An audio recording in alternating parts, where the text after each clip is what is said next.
Welcome to our presentation. This is Seshasai from Vantage Research. We have done a comparative study of alternative models capturing target mediated drug disposition for three different CD40 agonists present in the public literature.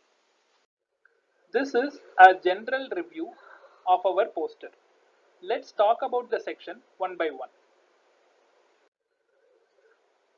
We all know that CD40 is a cell surface molecule that is expressed on antigen presenting B cells, macrophages and dendritic cells, which binds to ligand CD40L on activated T cells.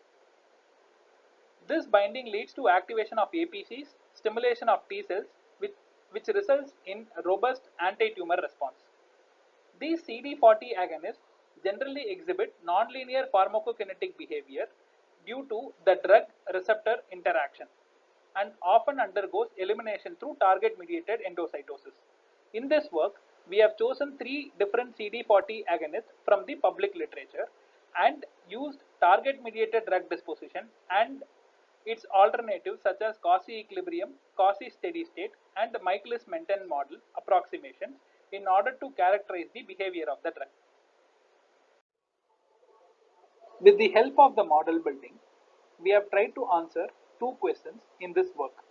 Number one, we wanted to compare the Michaelis-Menten model with target mediated drug disposition model and its approximation and identify the most suitable model in the context of sparsely available clinical data. Number two, use the most suitable model in order to predict the exposure of the drug in the tumor compartment / tissue compartment based on our calibration with three CD40 agonists available in the public literature. Let's discuss about the development of TMDD model and comparison of TMDD model with its approximation. In this work, we have taken three different CD40 agonists, namely CDX1140, CP870 and Kylab from various clinical studies from the public literature. And we have developed a simple two compartment model with serum being the primary compartment and tissue being the secondary compartment. And the drug undergoes a linear first order clearance rate from the serum compartment. Further, the drug binds with receptor to form drug receptor complex, which further undergoes target mediated endocytosis. This happens in both plasma as well as in the tissue compartment. Very often, when the endocytosis rate is much smaller than the dissociation and association rate, Cauchy equilibrium model is most suited for calibrating and predicting the concentration in plasma and tissue compartment.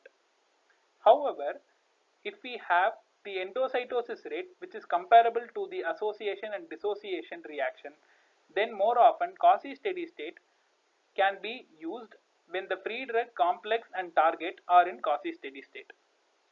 However, when we have a very small concentration of the receptors or target which is present, then relatively it is better to use a Michaelis-Menten model for predictions.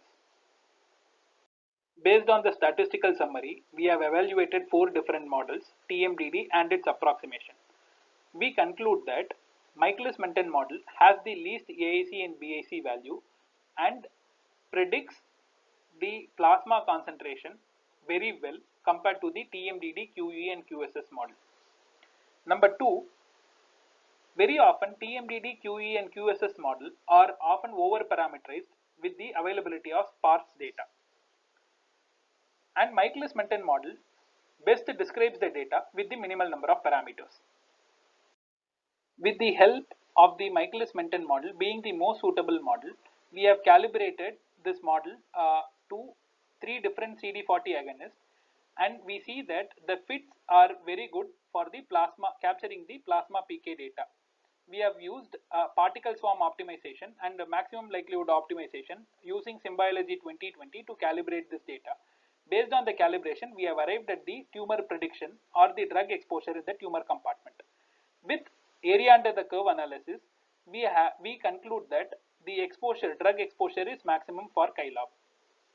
To conclude, Michaelis-Menten is the most suitable model which best describes the data with minimal number of parameters, and Kylab is the drug with the maximum exposure in the tumor compartment.